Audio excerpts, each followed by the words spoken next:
Welcome to Art School Live. I am your guest host this week, Lisa Skelly. And boy, do I have a wonderful first guest, Mike Hernandez. And while Eric is in Italy, we are going to have an awesome week. And let's bring on Mike Hernandez. Good morning, Lisa. Good to see Mike. You. So great to see you again so soon. We were together this weekend for 𝗗𝗲𝘀 Conservancy show that Mike was in and sold 9 of his 10 paintings. It is amazing. So what a great show, Mike. I actually just got the email this morning that the 10th one sold online. Oh my God, that's awesome. Oh, wow. What a sold out. Congrats, Mike. That's amazing. They're beautiful paintings. So we're so excited to have you here today. What are you going to be teaching us? So I'm going to be showing you guys a little exercise I like to do where I just explore possibilities with compositions. I like to take photographs, some of them that look like they might need a lot of help and other ones that may not look like they need any help at all, but I'd like to explore possibilities. A lot of them are just images, photographs that I'll grab either off the internet or pictures I've taken from recent trips. And I'll just kind of doodle things in Photoshop where I just kind of mess with the shapes, the compositions, the colors, and just kind of see what I can come up with on my own. And sometimes I end up using these for final studio paintings that I might do. So I'll use them as a reference piece. Awesome. Well, that is so exciting. And we are so lucky to have your expertise and your wisdom and all of the experience that you have teaching. And we're going to get this show started. Always a pleasure. It's Art School Live with Eric Rhodes.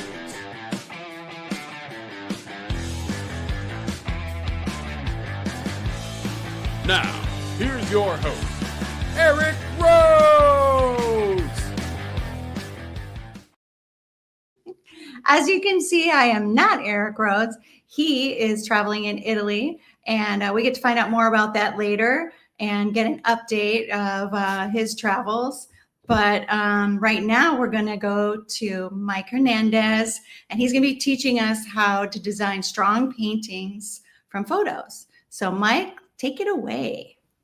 All right, let's get started. So this is a photo that someone had submitted to me last week when I did a similar workshop on bringing your paintings from blah to bold. And so I asked all the students to send in a whole bunch of images. And as you can see, it's already beautiful. It's a really nice location. I think it's really wonderful. But that's one of the challenges we have as an artist is that we just tend to slave our subject and think that, okay, well, this is what it is. But there are so many other possibilities. For example, I almost don't really know what I'm going to get. I have some ideas already starting to brew in my mind as I look at this image. But the first thing I start to see are troubles that I know are going to be pitfalls in the composition. And again, I just don't want the people who tune in to think that this is a digital demo on how to paint digitally. You could do this with thumbnail sketches in your sketchbook with pencil, marker. You could do little painted thumbnails like this. I just happen to use the computer because I have it and it's really, really fast. But sometimes I'll do these as gouache studies in my sketchbook. But for like a 45, 50-minute demo today, I thought this is appropriate. My first reaction is, as a viewer, I feel like you're going to fall all the way down like this and end up off the page over here. It's such a big slope. And I want to get here, or I want to be here is what I'm thinking. So I got to try to figure out a way to get the viewer there. How do we keep our viewer here, right? That's just kind of the thought process that I have. And so I want to figure out a way to get us there. So I have some tricks up my sleeve that I think might help us to get there. And please, by any means, Lisa, if you have any questions, take this as conversational and as fluid as we can. And if there's people in the on live that want to chime in and ask questions, please, I love them. So I'm just scribbling. I'll be looking for that. Oh, so many people are with us today, Mike. So, oh my gosh, from Germany, Florida, North Carolina, Jacksonville, Missouri, Pennsylvania, Tulsa. Holy cow. This is awesome. So everybody, don't forget to add some questions if you have some. And for Mike, but boy, this is already exciting. And we've only been in here for 2 minutes with Mike. Wow, that is a lot.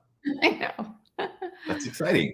I'm glad to see that everybody's getting to tune in. So you can see I'm already reacting to that big slope where your eye just comes down here and wants to fall.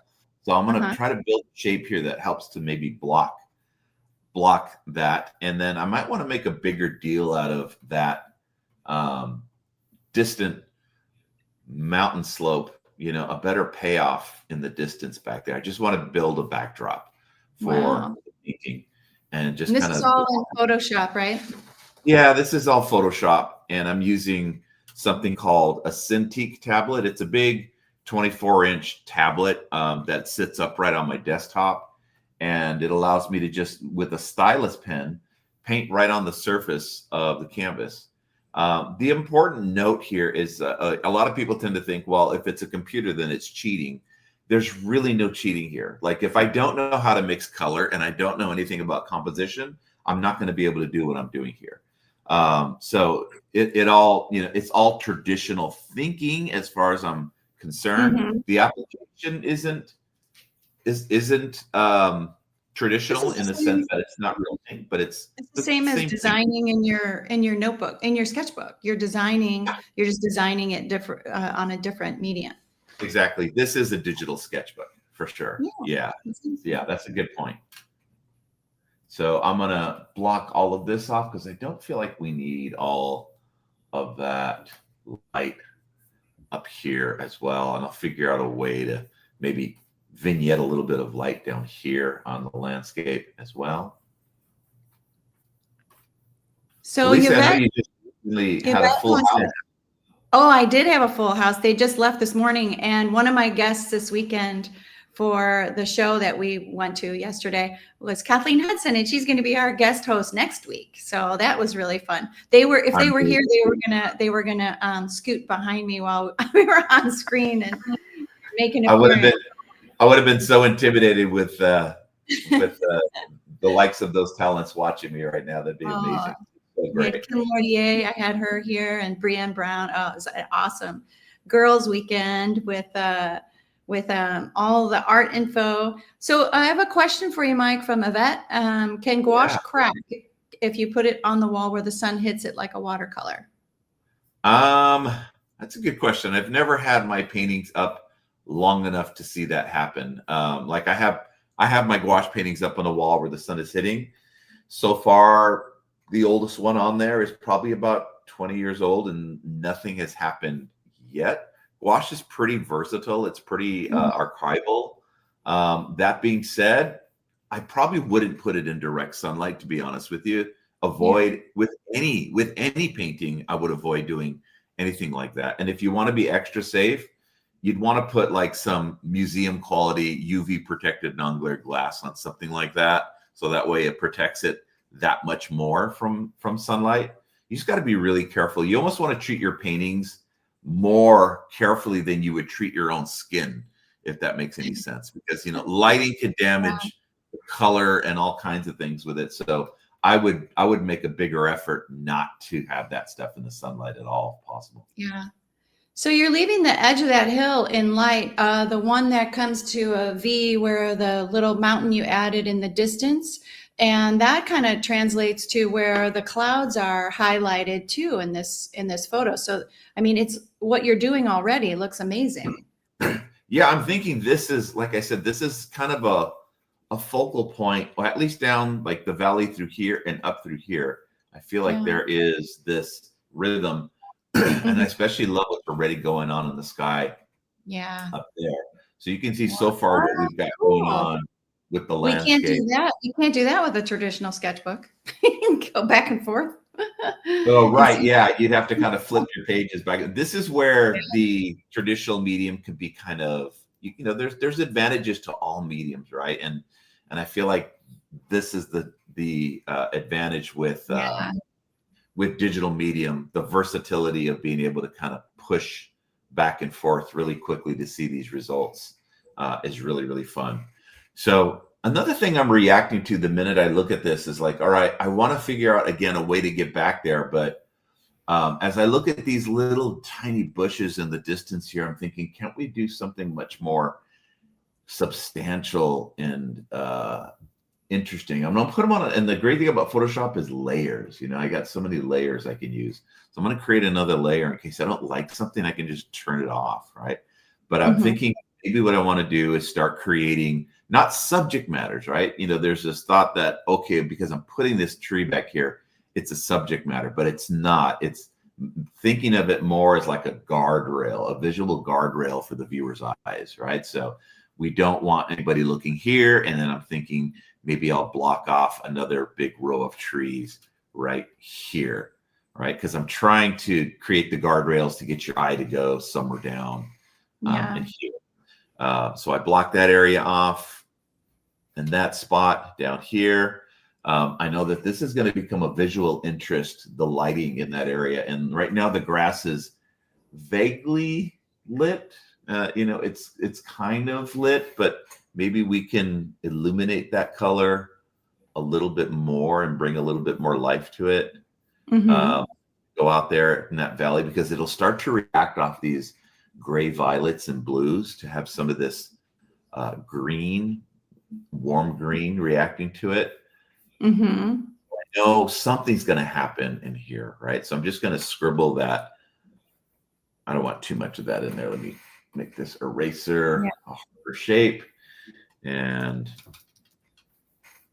continue with these. So these bushes here, and then maybe put a little smaller one there and a smaller one here.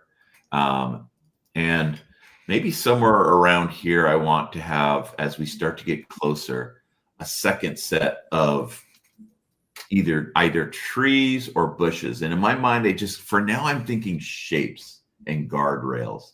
I'm trying not to think of things. Would you be able to enlarge your image a little bit, Mike, on the screen so we can see it better? Yeah.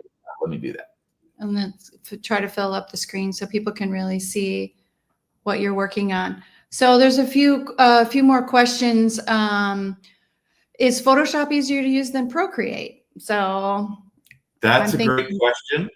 I've never used Procreate myself. That being said, I do have a lot of friends who use it, and it's a lot of traditional professional painters that like to use it, and they tend to say that it's very, very versatile for them. I think if you already know Photoshop, you're going to find that Procreate can't do what Photoshop can do. That being said, I think Procreate is faster and easier to learn than Photoshop is. Photoshop just has so many more options and tools in it. And but if you already know Photoshop and you know all the tools that are in there, man, the versatility and the amount of things that you can do are just endless. But there's a lot of stuff going on in Photoshop. But Procreate, I believe there's free versions of it, which make it a little more attractive, whereas Photoshop it's kind of a creative suite. And they have, you've got to pay a monthly fee for Photoshop. Well, I like how this design is coming together. You're really guiding our eye down to this area, that green patch that you want to add in there, and then back to the mountains and then up to the sky. So brilliant. It's looking brilliant already. Thank you. Yeah. See, I'm looking off here. I don't want our viewer over here. So I think some sort of foreground, something, right? I don't know what this is yet. It's something. So I'm gonna block that in a something. It could end up becoming a bush, a tree, a something later. I'm just going to put a shape and a color there for now. And if I think of the elements in here as furniture, and I'm rearranging the furniture, but I want to make sure that as I rearrange the furniture, I want to think of how I'm rearranging it in perspective. So there's foreshortening and there's atmospheric depth for the color and the values.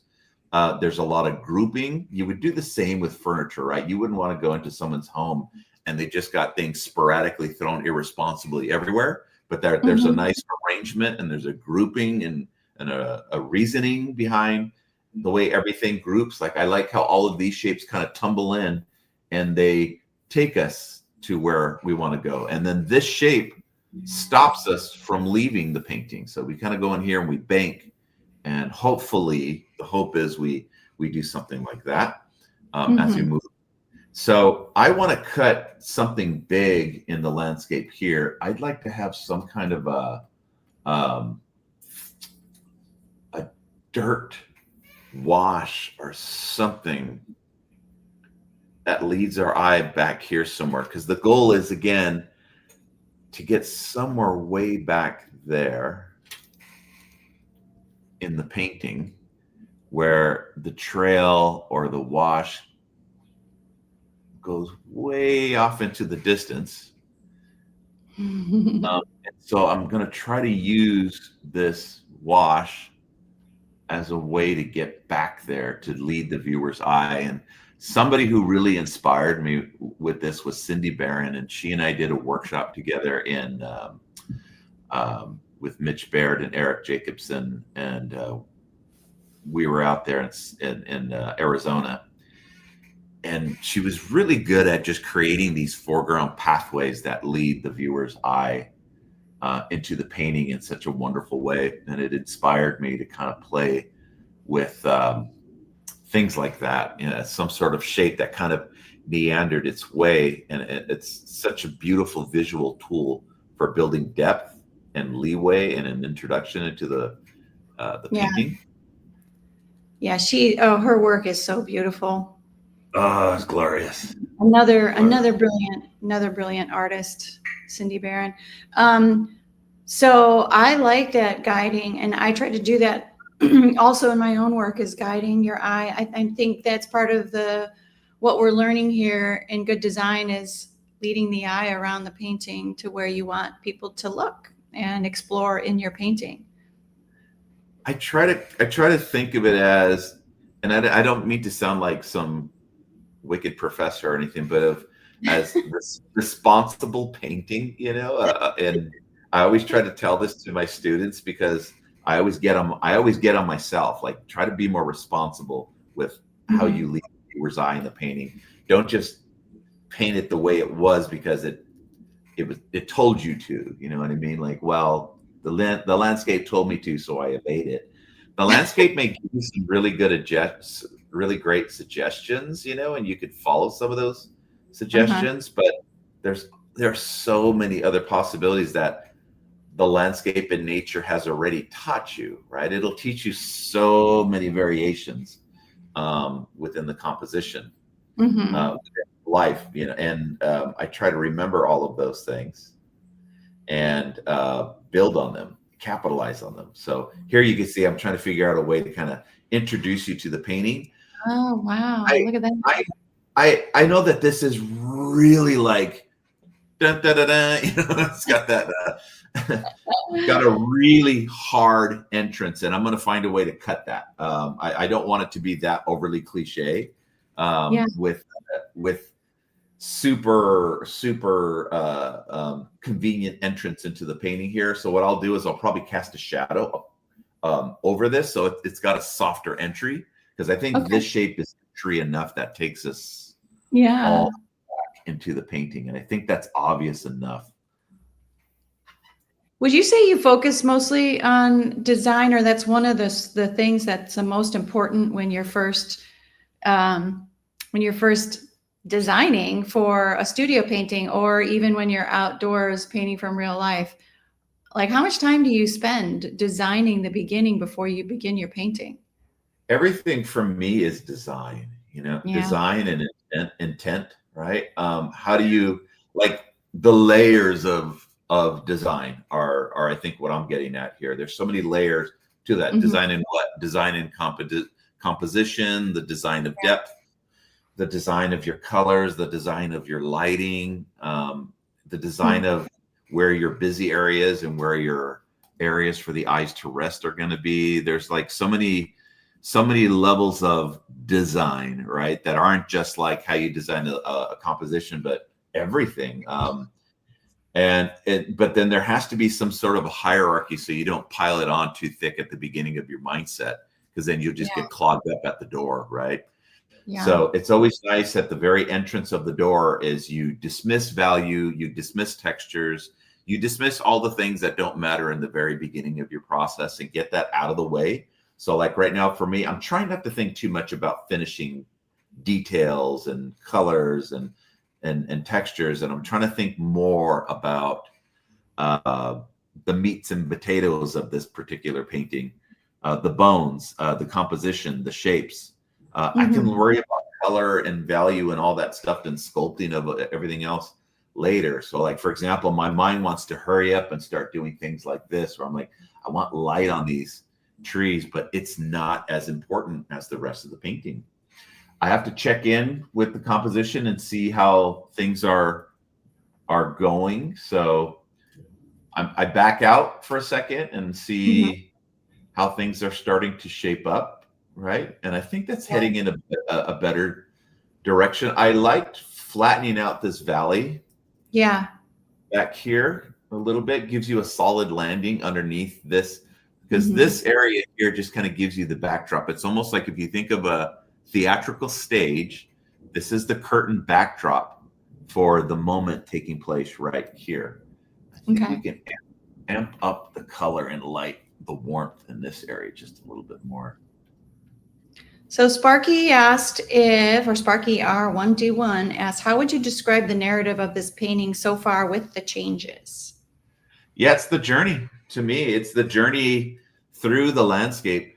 So a lot of people tend to think, well, when you have a painting, you need to have a focal point, or you need to have a story, or you need to have a narrative.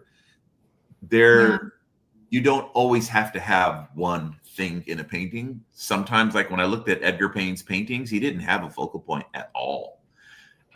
Sometimes he did. Sometimes he had a first, second, third read. Sometimes he had a focal point. Sometimes he had a focal mass, right? But then a lot of times he just had a concept. This is a circular O painting, or this is a triangular painting, or this is a Steelyard painting. It's a concept that he was pitching, right? And then a lot of times in his paintings, it was all about how he connected one side of the painting to the other side. So it was like this rhythm and a ballerina between this shape of the tree and how it relates to this shape of the tree, how they go from one side, and there was all these beautiful pathways in the painting. So for me, I just have this basic, simple concept for the piece, and it's how we get through there. That's it. I'm going to keep it simple. There's no major narrative. There's no major story. I could put characters in there. I could put a person on a horse in the foreground and their journey to the distance and make a bit of a narrative out of that. But I kind of feel like the narrative is more about the journey through the landscape and this moment through the journey where we've got this more stronger hierarchy of color and light in this one area right here. So when you look at the original photo, I kind of feel like we don't know where to look in there. That the sense of depth isn't there. The moment in the landscape isn't there. I do see a person out there, but we really don't know that person is even happening in the painting. Nothing would direct to that person. But for me, my intent is I want to bring somebody here. Like I can get rid of that person there, and maybe the person is, you know, here standing in the landscape. We can always put the narrative about the person out there if we wanted to, right? And plop a little bit on that person or something. If you wanted to take us all the way out there, instead of having them up on the hill here, we can put them here. We can group a bunch of people there. We could put a bunch of cows off into the distance here. We're just kind of setting the stage, right? The stage for possibilities is what we're doing in here in this painting. And so many great nuggets of tips and techniques and tricks that you're giving us. And I love the narrative of the journey through the landscape. Man, that's just a beautiful statement, actually, you know, for what we're trying to create. So.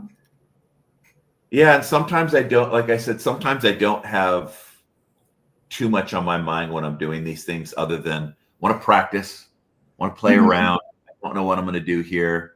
I just want to mess with the composition and see what happens. Sometimes the concept is about the lighting, you know, that's the concept and that's the narrative. The narrative is about the time of day, the romanticism of light and shadow and nothing else. Other times it is a subject in the painting that you need to be a little bit more conscious about, and you highlight that subject in the painting. But for me, I'm just trying to again, I sometimes don't know what's going to happen, and that's the part of the process I love. It's like, I don't know. I almost don't know yet, but I'm going to play with this stuff and see what happens and be spontaneous with the piece. Well, I think that the way that you're doing the layers and the way that you have this tool, Photoshop, and did you say this was on Centrix? It's a Centric, or what was the tool that you're using with Photoshop? This giant surface I work on is called a Cintiq. Cintiq? Cintiq, Cintiq. Oh, Cintiq. Okay, got it. It's just a stylus tablet that I use to paint on. And what do you take when you go out plein air painting to get to create a design that you're happy with before you start painting? Do you take an iPad or? No, just my sketchbook, a regular sketchbook. Yeah, I'll do it. The old-fashioned sketchbook. I'll keep it old school out in the field. Yeah. And I'll keep it old school at home too. But man, it's just so easy when I wake up in the morning, and if I feel before I get started on a painting, if I want to do something really fast and to the point, I just can't compete with how fast Photoshop is. It's so immediate, and I'll never run out of paint here. You know, it's just it's such a versatile tool for me to have. Is this a daily practice for you? Part of your is sketching in the morning? Yes. Yeah. So I try to make it like a morning calisthenic, like anything else. Is I get up and have my coffee, and I'll try to do at least one of these. And it's not this exact thing. Sometimes I'll just like I wouldn't paint over a photograph all the time. A lot of times I just have a photograph ready. And if we have any time towards the end, I can show you a few that I've done where I'll just do some really quick color compositions and color sketches, and they're very abstract and they're very quick. So they're a little bit of exploration. Yeah. See, I like those morning calisthenics. I get to sketch and draw instead of, well, stretching is good too, but you know, like your body calisthenics and your mind calisthenics, your art calisthenics. That's awesome. Look at you, just kept our eye into the painting more by putting that shadow in the foreground on your entrance into the painting. I didn't think it needed such a hard entrance, you know, like it's still here, it's still present. It's just not as jarring of an entrance. Not as, again, I just like to use the term cliche, you know. Yeah. Obvious. Nice. So we're doing morning calisthenics with Mike right now. Yeah, stretch. Yeah. What do you do for your calisthenics, Lisa? What do you do as a practice in art? I still need to get a regular schedule with that, but you're inspiring me to do this more often. So I let my day get away with me sometimes because I've got the gallery and I've got, you know, all these task lists as you do too, I'm sure. But I like the idea of taking time for myself and my art journey. And so I am going to start doing that more often, Mike. You're inspiring me to do that, do a morning calisthenics. And I know Dan Marshall, one of my favorite watercolor artists, the same thing, is he has his morning routine and he's got his sketchbook with him all the time. And just take 10, 15 minutes, you know, to get, to keep your practice up and to keep yourself ready, you know, and learning and always growing as an artist. So. Yeah, Dan is really, really great. Wow. And I think the one thing I'd like to do more of, like, I have no problem in keeping up with this stuff. The one thing I want to get better at doing is a calisthenic where I get out and I paint every single day. And that was something I used to do. I do a lot of plein air painting, don't get me wrong, but there was a time where I was doing it at least one painting a day outdoors, at least one. How big would you work? Would you just do a small one or? Well, no, that way I was more likely to paint something if I painted something, if I kept it small, like a gouache, 5x7, 4x6, keep them really small. And you don't need it big, you really, really don't. You're more likely, you're going to be more intimidated and less likely to want to go out and paint if you keep them too big.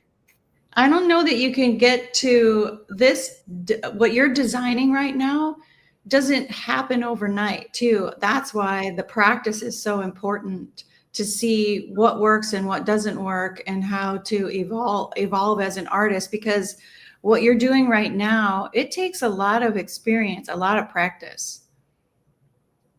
Yeah, that's why it's good to do this every day. I try to do it as much as I can. And I look at artists that seem to be doing that all the time. I like my big inspirations are Nathan Folks, his digital paintings. I know that guy he's right now at this minute, he's painting. I know he is constantly painting something.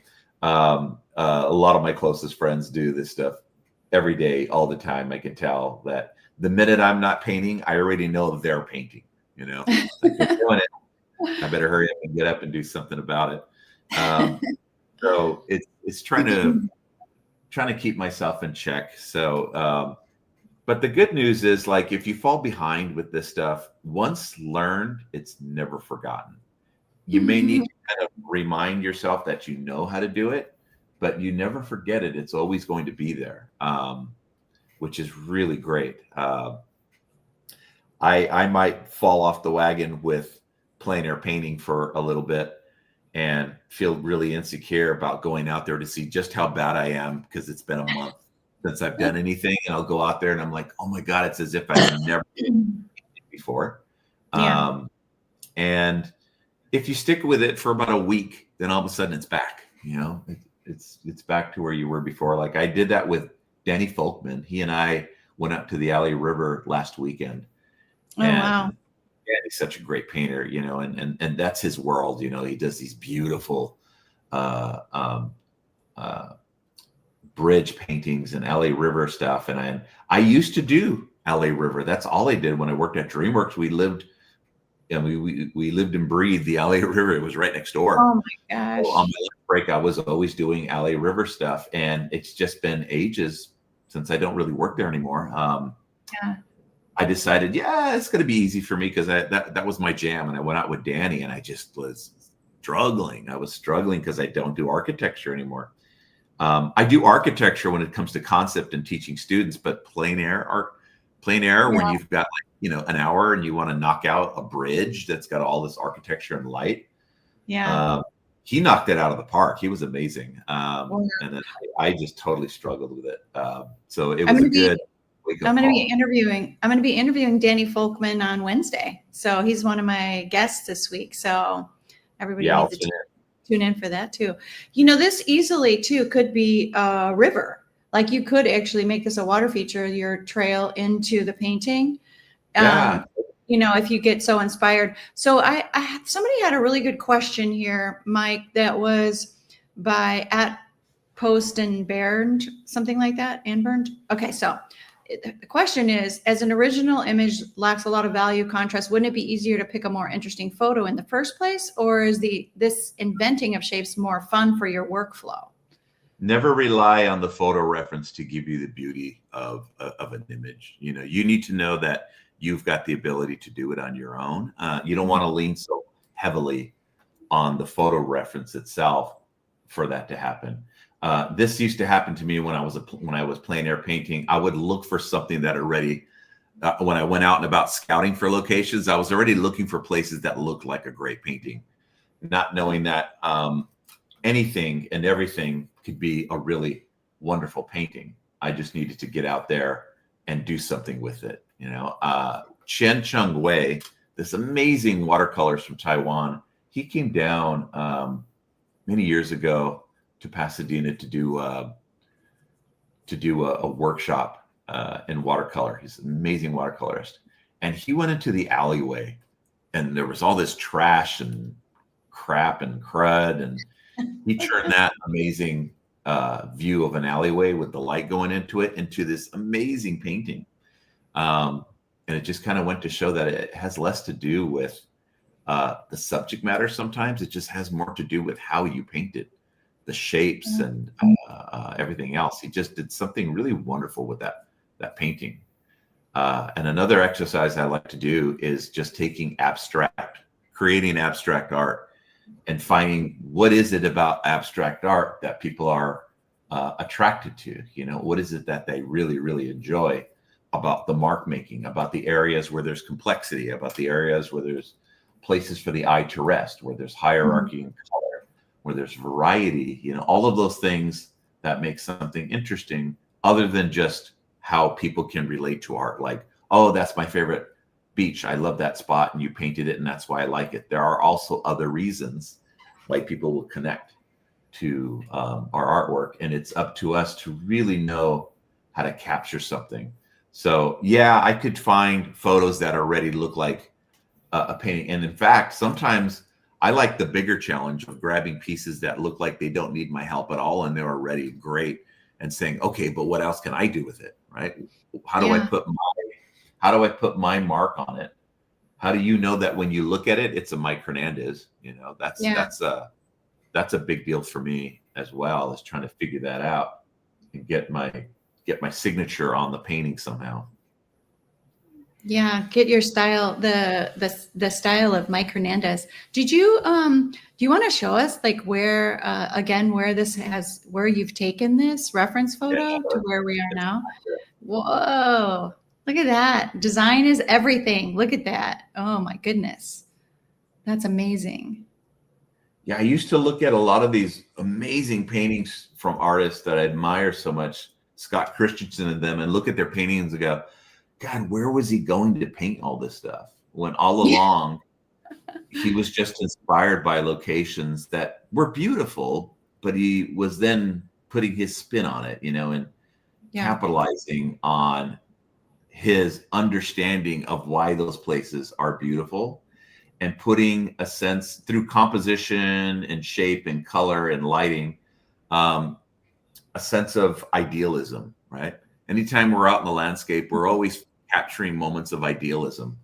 Like, oh God, that's so ideal. It's so beautiful. And there's times where I'm painting and I'll say to myself, it'd be so ideal if the light shined, like it's a cloudy day, but if the light broke through and illuminated this part of the landscape, that'd be ideal.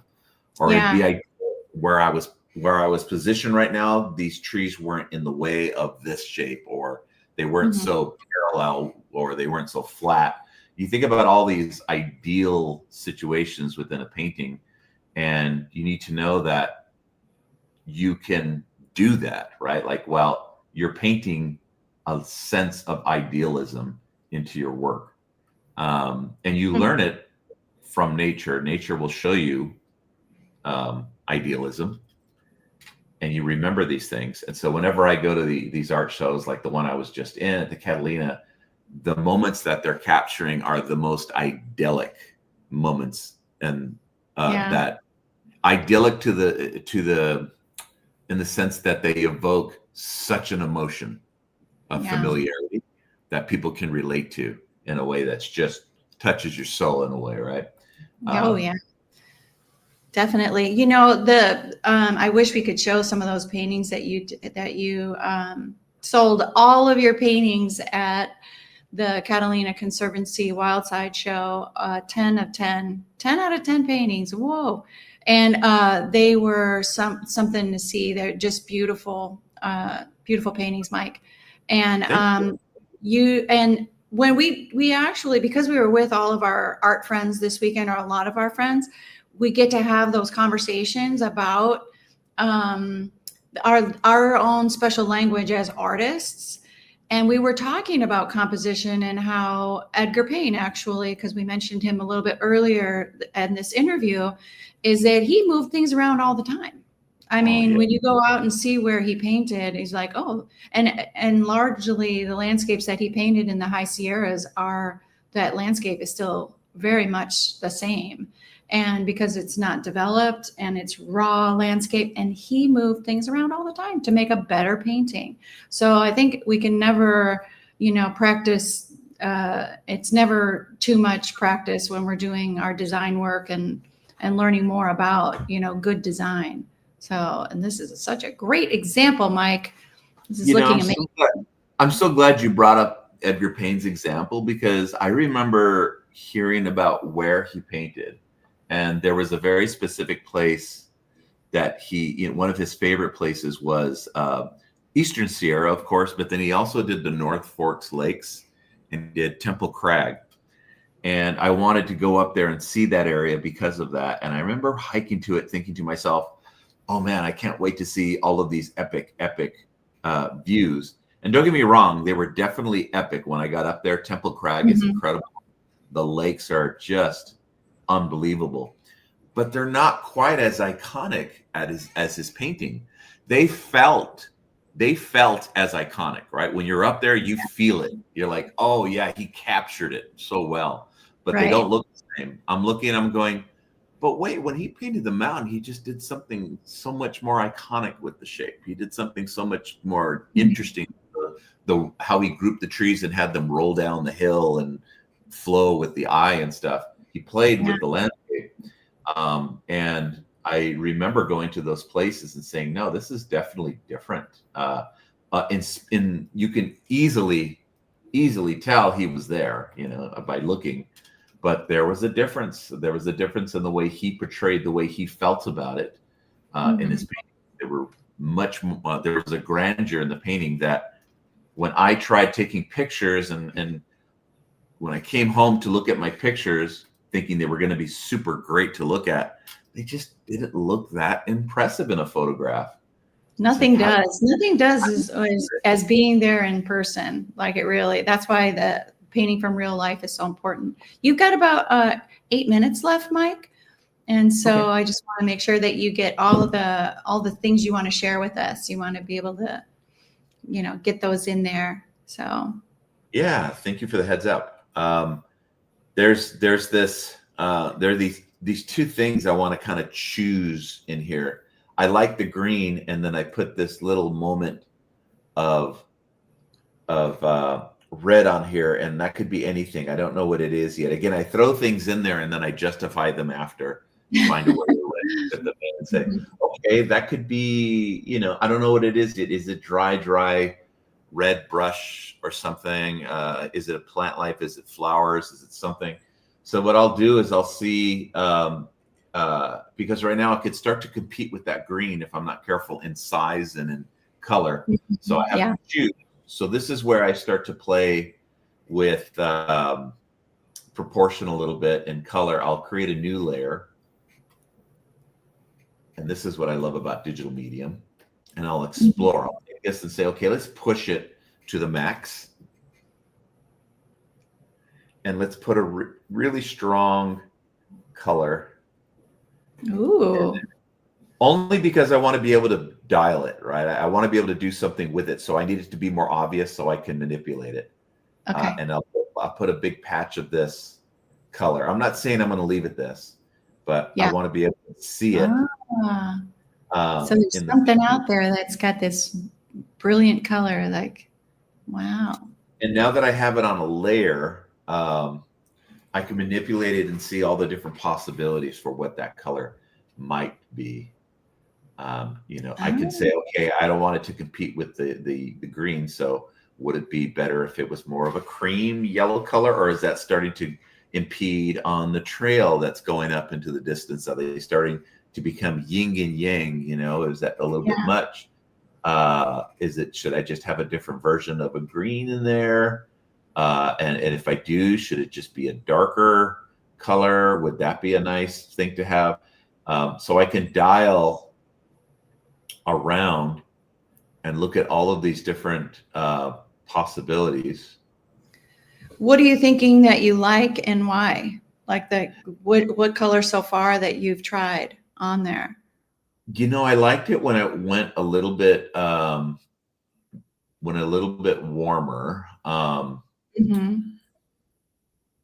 And because the green is warm And then the magenta was so red that I felt like they were really opposite. And I want a little bit more harmony in the painting. Cool. So if I brought it down a little bit and then just kept it more soft and keep it subtle. It's getting close to this one in the foreground. So these are, again, thoughts I have, like maybe I can punch up the color. If I punch up that orange a bit, I'm going to continue to warm it up a little bit.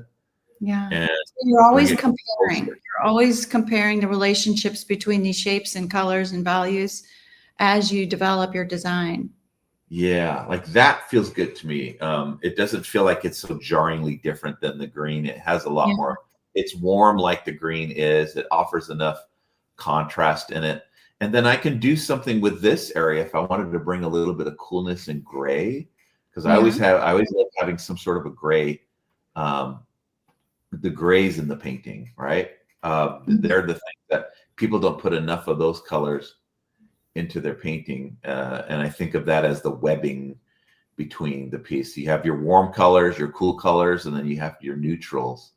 Wow. There. You got about 4 minutes, Mike.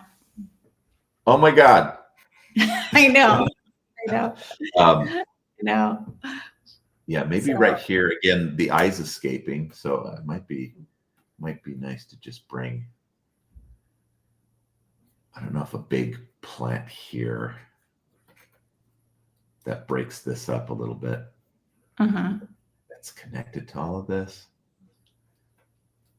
Scribbles, right? I think of them as I just scribble some stuff in here, and I figure I can maybe deal with it later, maybe not. And see, I can undo if I don't like any of that stuff and back out. Oh, maybe I went too heavy-handed with it. So if we were sketching out on location, Mike, and we were doing this from the traditional sketchbook and put in color notes, so we can do the same thing that you're doing digitally, but just do the design and then add color notes so that we can develop our painting on location or in the studio. But do you feel like it's important to get color notes when you're out on location? Yeah, I do. For sure. Especially on an overcast day, it's a big deal, right? Like when the lighting's moving, and let's say it's mostly cloudy and you're painting over an overcast, and then you get a vignette, which is like a moment where the lighting just kind of peeks through the clouds, and you want to really quickly capture that before it's all gone. I think that's an essential element within the painting as well, to be able to do that.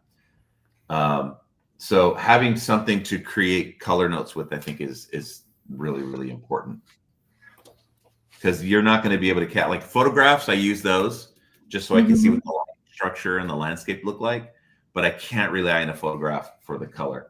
So here's something lastly I'll do really quickly. As I look at this, I think about maybe some atmosphere in the painting at a very low opacity. Love that.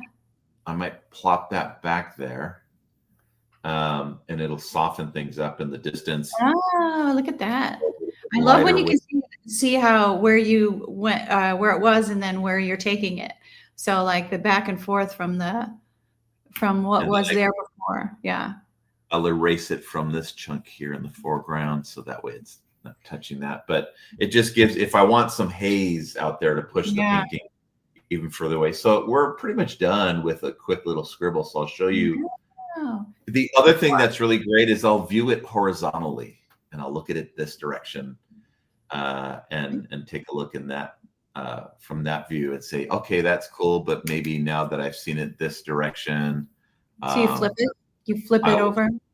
I flip it and say, oh, this mountain is still too high to me, and maybe I can just bring it down. Oh, wow. So it's not so aggressive. Look at that. It softens the entrance in from that side. Wow. That's amazing. Something like that. You can even have a little coming over it. Mike, one thing I wonder, living or dead, or past or present artists, who would you love to study with or love to meet? Oh, Edgar Payne. He's always my favorite. Him and Franz Bischoff. Franz Bischoff for his colors because he pushes them so much. Yeah. Edgar Payne for his composition and his muralistic qualities in his painting, his patterning of shapes. There's so many. Oh my God, there's Frederick 𝗄𝗏𝗀, and you've got one hanging in your home, which is amazing. Yeah, which I get to look at every day. But yeah, I guess the first person that goes off in my name is Edgar Payne, and then of course 1,000 other artists start to fly into my brain. Well, I've learned so much today. I hope everybody else out there has learned so much from Mike. Mike, you're an amazing teacher. I've taken some of your online classes and your gouache classes, and you just have a way with teaching and sharing information. And we are so grateful that I'm so grateful you're my first guest this week on Art School Live. And I want to share to everybody, don't forget to visit Mike Hernandez website at 𝗗𝗏𝗀𝗃.com and follow him on Instagram at Squatch Gouache. You'll find him if you look up Mike Hernandez on there and see all of his content. He's one that everybody loves to follow and is always has a plethora of information for us. So Mike, thank you so much for being here. Can I throw in a little plug? Yeah, please. I've got a flash class coming up. I think it starts in about another week or two. It's for brainstorm school. So if you go, it's a flash course where they're inexpensive. They're $175. It's no feedback, but you guys get to watch me paint things like this, but with real gouache. I'll be doing, it's Wednesday nights from 6 to 8 p.m. Pacific. Okay. And it's for 5 weeks straight. So they're 2-week courses. So it's 10. And where do you find that? You'll find it on my link tree and Instagram, or you can go to Brainstorm School online and you'll see the flash course there where I just do a bunch of gouache paintings. Right. You'll get to ask questions all they want. Thank you, Mike. Thank you so much. Thank you, Lisa. All right. We'll see you soon. See you soon. So I have a gift for you. If you can download the free ebook, 97 Incredible Art Secrets. Go to 97artsecrets.com/ASL. And if you haven't signed up for Plein Air Live, don't wait. November 6th through 8th, 2025 with Essential Techniques Day on November 5th, 3 days to fast track your journey to outdoor painting. Sign up at pleinairlive.com. Let's watch this short video. Every artist knows the frustration. You want to grow, to break through, to see your paintings come alive. But too often you're painting alone, stuck in the same routines, not knowing what's missing. Photos lie, books only go so far, and it can feel like the true secrets of painting are locked away. But what if, in just 3 days, you could watch the world's top plein air and landscape painters, brush in hand, showing you every step of their process? What if you could ask your questions and learn the techniques it took them decades to master without ever leaving home? This November, join us for Plein Air Live, the world's largest online painting conference.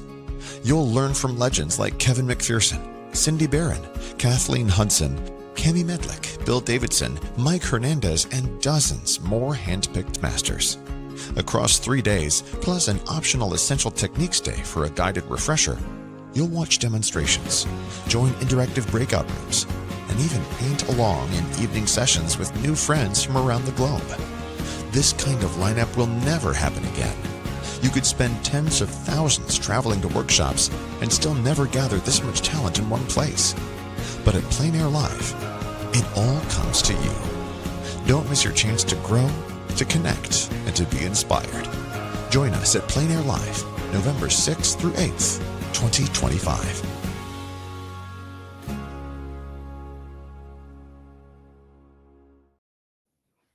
So don't forget to sign up for Plein Air Live. It's coming up so soon. And don't forget to subscribe to this channel at Art School Live on YouTube, at Eric Rhodes on Instagram. So speaking of Eric, let's check in with him. Where in the world is Eric Rhodes?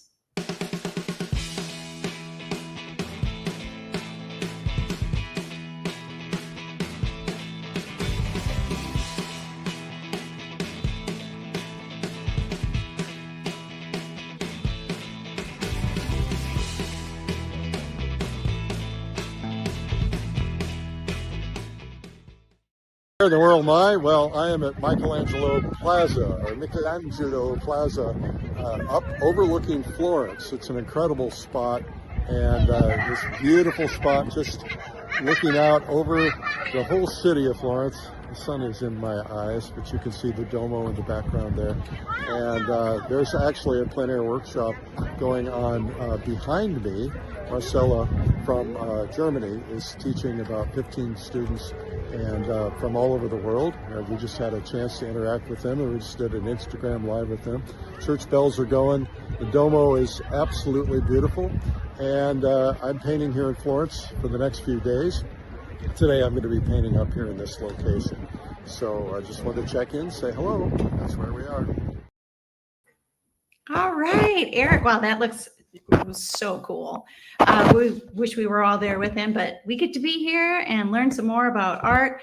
I wanted to share with you a little bit about me. My social media is at Lisa Skelly Art, and my website is Lisa Skelly Fine Art. I am so honored to be your host this week, and I'm going to be bringing you much more content this week. We started off with a bang with Mike Hernandez. Tomorrow, this amazing artist, Michael Obermeyer, is the president of the California Art Club and an amazing artist and teacher. He's going to be sharing with you guys all about atmosphere, which he is brilliant at. So thank you so much. I'm going to see you all tomorrow with Michael Obermeyer. And don't forget to check out the rest of the week with all the rest of my guests. And I look forward to seeing you tomorrow morning.